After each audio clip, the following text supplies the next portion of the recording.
pa ato ang unang pag-atag Bisaya siguro si Sir Al Javier, ang chief of staff ni Bunsi dahil si Sir Rule. Okay, Sir Al, Okay, ayaw nga po. Sa ngalan sa opisina ni Munsi Veracruz, ako nag-aani din isip iyahang itugyanan na mo representa. Dili yung si Munsi ha. Moral ako si Munsi ako lagi ko lang iyang opisina yun.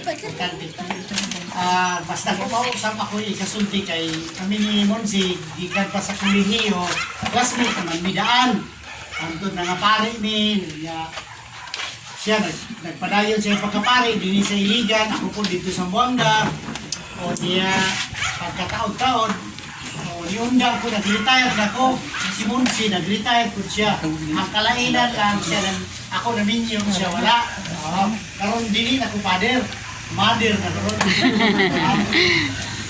kining kuan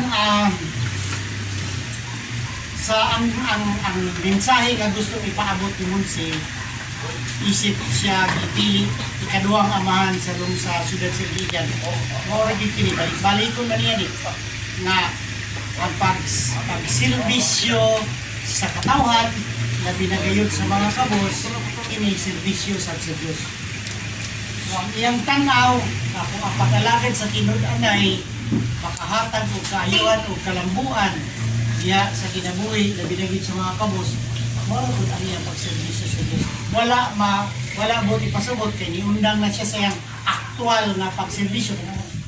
Dupa-dupa ba, magbisa. Kung naman kanang gitawag manamot na siya o kanang iyang buluhaton ba. So na siya buluhaton. Pero kanang iyang buluhaton, iyang gipadayon, pinaagi sa pag-alagad. O na nga, kuyog sa mga konsyal, naaman ang iyang one heart.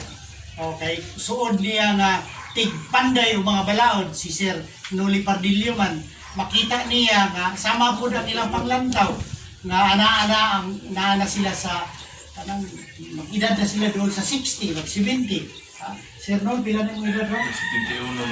71 na. Hindi lang ko 71 tanaw, marunong 80. So sa tuig, sa ilang katuigan ba nga kana bitaw magbuhat sila, nakakita na bitaw sila unsa ang kinabuhi sa mga kabos, makita na nila ang panginahanglanon sa katawhan o diya nila himuon nila, ipanday nila pinaagi sa balaod aron mahatagan og programa kini mga katawan nato labi na dinhi sa ato ang barangay sa Abono diri sa atong sitio. Mao gani gusto na akong ipaabot, gusto na akong ipaabot sama sa damgo ni Munsi nga unta mahatagan og dignidad ang mga kabos musaka ba kaya ang klaro nga pag-develop sa syudad ang number one criteria kabalo ba mo ang number one criteria nga kita mismo na atay kwarta nga ikapalit pag wala tay kwarta ikapalit dili walay development na klaro may sa daga na kay mo lang iligan sikat na kay dili pag malimtan ang sektor sa mga kabos og dili wala nay gahom wala na igahom kana maglisod bitaw ta na di na takapagawa sa kwarta. Wala dili na original dili na authentic. Ganiha nang hatag ta og tupad dito sa mga karbiro. Kung sa akong hagit nila inako kamong mga nakadawat og hinabang nga tupad di ba kay dako pero sakto-sakto ra gid noon. Nada ito sir noon na tay programa po sa katong paramatanon. Na sige. Oy undang Katong mga tigulang na to din niya. Tura mo dito sa opisina kay naamay ko. Kaya mo sir na batan noon pa. Kaya yun naman kayo ni Panglanto. Pinahanan naman. Agoy, nanay dito siya. Ang ginadawat, sumodalan na yung edad. ang ginadawat nga kuan sa mata katong mga senior. O natay magpalista lang. Kinahanglan na to. So, hindi na ako taso na. Kita mga Sibuas, taga Cebu. Kung sa mga Cebuano, mga grupo na ang inyong mga lulo, mga kwan. Cebuano, yun. Yun. Kaong yun ang mais.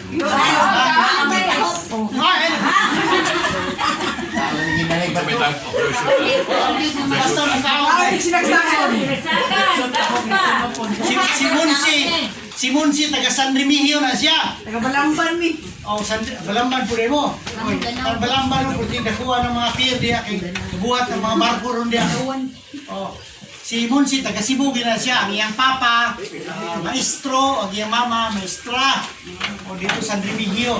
Nag-eskwela po na siya sa Cebu, dito nag-high school, nag-elementary, o nag-kolehiyo. So ang iyang dugo, si Buano na. Unang suod sa iyang kasing-kasing, nasa iyang dugo ang iyang duga upang tanaw sa kaayuhan natin.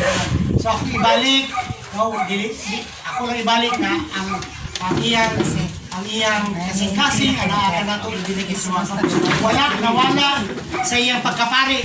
Iniundang siya sa pagserbisyo sa simbahan, wala magpasabot, niundang ang iyang paghigugma sa kami. Iyan o ang ipadayon. Kaya dito sa simbahan ko, naaman siya matabang, naaman. Pero ang kwarta simbahan, Jesus, ginagmay.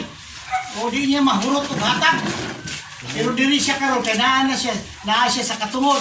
Tabangan siya sa iyang mga konsihal, makamugna o mga programa, makahimo o mga pipila ka mga aron matabangan kitang tanan. So kadto lang mga igsoon no, ako pasalamat sa inyong pag-imbitar ka na mo dinhi o kini formal nga inyong sa ulogon pinagi sa pagpanumpat kining mga panglantaw nato, mga visions nato nga pinagi sa tong pagtinabangay mahatagan kini og tinuod nga sulbad. Daghang salamat ug maayong hapon.